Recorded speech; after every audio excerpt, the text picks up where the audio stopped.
সারা রাত আমার ঘুম আসেনি, আমি এত বেশি কষ্টতে ছিলাম। Akash is admitted to the hospital. Hi guys, so আমি বেরিয়ে গেছি হসপিটালে যাওয়ার জন্য। মানে দেখলে তোমরা ভয় পেয়ে যাবে, এমন ওর অবস্থা হয়ে গেছে, স্যালাইন ছাড়া পসিবল না ওকে ঠিক করা। কেমন আছো? Hi guys, good morning and welcome back to a new blog.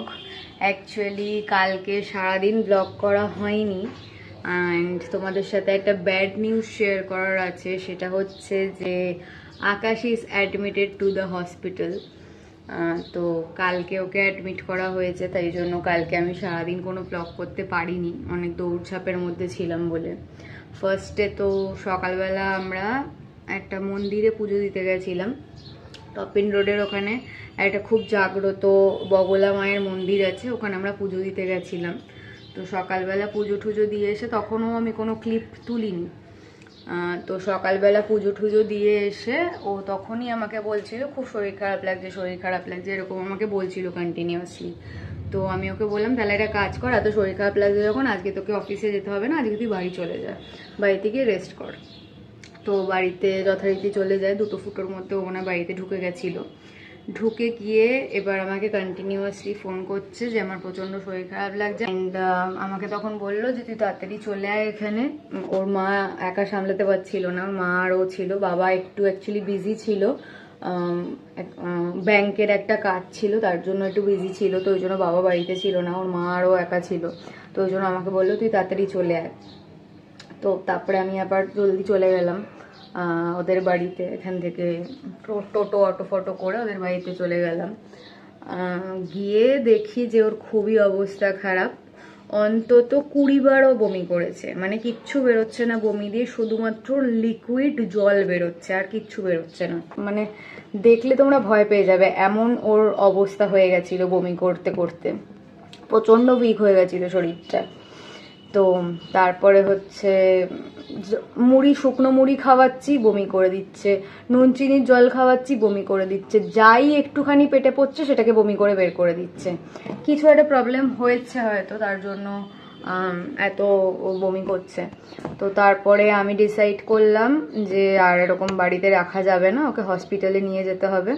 তো ওর বাবাকে ফোন করা হলো, ওর বাবা বলল যে ঠিক আছে একটা কাজ করো, ওর মাকে বললো যে একটা কাজ করো তাহলে তুমি আর কঙ্কনা মিলে যাও, দুজনে মিলে গিয়ে হসপিটালে ওকে অ্যাডমিটটা করে দাও, আমি ব্যাংকের কাজটা মিটিয়ে সঙ্গে সঙ্গে যাচ্ছি। যেহেতু ব্যাংকের কাজটা ইম্পর্টেন্ট ছিল, তাই জন্য ফেলে আসতে পারতো না একদমই। তারপরে ওকে রেডি ফেডি করা হলো, ওর মা রেডি হলো, আমরা 3 জনে মিলে বেরোলাম ওদের বাড়ির থেকে। বেরিয়ে আমরা রিক্সাতে উঠে হসপিটালে গেলাম অ্যান্ড তারপরে ওকে এমার্জেন্সি ওয়ার্ডে নিয়ে যাওয়া হলো ফার্স্টে। তো ওখান থেকে বললো ওরা যে অ্যাডমিট হতে হবে, যেহেতু প্রচণ্ড নাকি শরীর ডিহাইড্রেট হয়ে গেছে, যেহেতু বুঝতেই পারছো এত গরম, এত মানে কি বলবো, এত পরিমাণ তাপমাত্রা এখন, এত গরম, এত হিট বাইরে রাস্তার মধ্যে রোদে। তো ওর হয়তো ওরকম সকালবেলা যখন বেরিয়েছে তখন হয়তো রোদটা লেগে গেছে মাথায়, অনেকে এরকম বলে না যে মাথায় রোদ লেগে গেলে শরীর গরমের থেকে অনেক শরীর খারাপ হয়ে যায়, তো বেসিক্যালি সেরকমই ওর হয়েছিল। তো প্রচণ্ড ডিহাইড্রেটেড হয়ে গেছিলো, এমনিতেই ও একটু জল খায় না, একদম ওকে বলে বলে বলে বলে বকে বকে জল খাওয়াতে হয়। আগে যখন আমরা একসাথে অফিস করতাম তখন আমি ওকে লিটারালি ফোন করতাম, মেসেজ করতাম নিচের ফ্লোর থেকে ওপরের ফ্লোরে এসে আমার বোতল থেকে জল খেয়ে যাওয়ার জন্য। তো এতটাই ও কম জল খায়, তো একদমই শরীর ডিহাইড্রেট হয়ে গেছিলো। তো এমার্জেন্সির যে ডক্টর উনি বললেন যে ইমিডিয়েটলি অ্যাডমিট হতে হবে অ্যান্ড ওর স্যালাইন লাগবে, কারণ স্যালাইন ছাড়া পসিবল না ওকে ঠিক করা।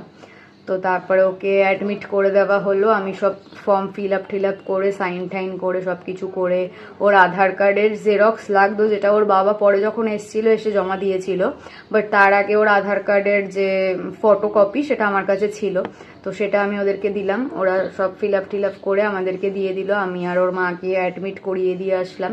তারপরে ওর স্যালাইন লাগানো হলো, নার্সরা গিয়ে স্যালাইন ফ্যালাইন লাগালো, সব কিছু করলো। তারপরে ওর বাবা আসলো, এসে ওর দেখে ফেকে গেল অ্যান্ড তারপরে আমি বাড়ি ফিরেছি হয়তো ওরকম 7টা 7:30 নাগাদ, কালকে সন্ধেবেলা বাড়ি ফিরেছি। হ্যাঁ 7:30, হ্যাঁ 7:30টার সময় আমি সন্ধেবেলা বাড়ি ফিরেছি।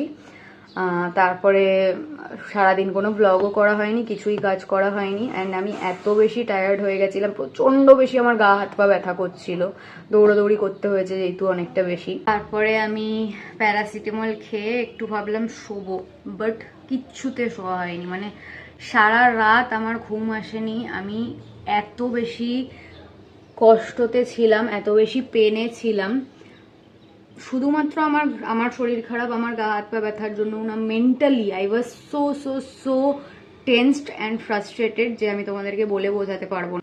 একটা বউয়ের কাছে সেটা একটা অন্যরকমই ফিল। মানে আমি মনে হচ্ছে আমি মরে যাব, মানে আমার মনে হচ্ছে যে আমি আর বাঁচবো না, মানে ওকে এই অবস্থায় দেখে। মানে আমার কষ্ট হচ্ছে, মানে আমি সারা রাত ঘুমাতে পারিনি, ভোরবেলার দিক অল্প একটু ঘুমিয়েছি, এখন আবার উঠে পড়েছি। আমার নিজের শরীর খুব খারাপ হয়ে গেছে এই চক্করে। তাই জন্য আজকে সকাল সকাল মা আমাকে মৌরি, বাতাসা আর ওইসব কিসব হয় ওগুলো ভেজানো একটা জল দিয়েছে। কাল রাত্রেই এটা অ্যাকচুয়ালি আমার জন্য ভিজিয়ে রেখেছিল, কারণ মা নিজে বুঝতে পারছিল যে আমারও শরীরটা খারাপ হতে চলছে ওর টেনশনে, তার জন্য এটা আমাকে সকাল সকাল এটা খেতে দিয়েছে। এই জলটা এখন জলদি খেয়ে নিই। লাইফে এই ফার্স্ট টাইম আমি এটা ফিল করতে পারছি যে আমার বাবা যখন কোনো রকমের শরীর খারাপে হসপিটালে ভর্তি হয়, তখন আমার মা কি ফিল করে ভেতর থেকে। ঘরে একটুও জল নেই, তো আমি এখানে চাটা খেতে খেতে জলগুলোকে ভরে নিচ্ছি। হাই গাইস, সো আমি বেরিয়ে গেছি হসপিটালে যাওয়ার জন্য। মানে বেরিয়ে অনেকক্ষণ আগেই গেছিলাম, আধ ঘন্টা মতন হয়ে গেছে আমি বেরিয়ে গেছিলাম। এখন আমি অলমোস্ট হসপিটালের কাছে পৌঁছে গেছি। কেমন আছো? চলছে, হাতে স্লাইস নিয়ে প্রচণ্ড ব্যথা।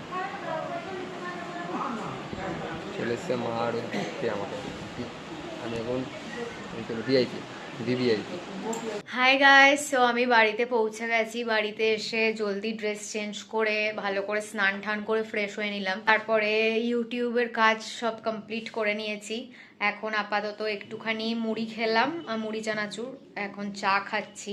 High guys, ending the blog right now. যদি ভালো লেগে থাকে then please do like, comment, share and subscribe to our YouTube channel and don't forget to follow us on Instagram as well as Facebook. আবার খুব জলদি একটা নতুন blog নিয়ে দেখা হবে। বাই।